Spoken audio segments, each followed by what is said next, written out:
By following these simple steps, you'll be able to make this amazing chicken gravy at home. The quantity of the spices I'll list down on the description box below. So for the marination, I added chicken along with yogurt, turmeric powder, coriander, cumin, red chili powder, Kashmiri lal mirch, garam masala and chicken curry powder along with salt. Mix and keep it aside. I have kept it for 4 to 5 hours. If you can keep it overnight, it will taste mind-blowing, but I didn't have this much time on my hand. On a cooking pot, I'm using vegetable oil along with whole spices. As you can see, I'll fry this whole spices for 2 to 3 minutes and then I will add the sliced onion, fry it till it's cooked and the color changes into golden brown color.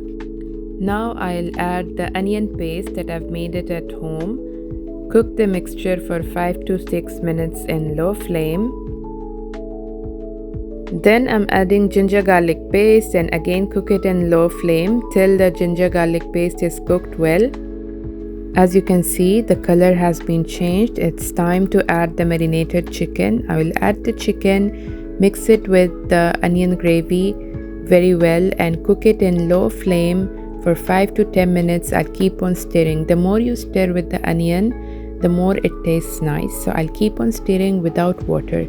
I'll not add water. I'll cover it with the lid and you can see the chicken has released its own water. This is what I exactly want.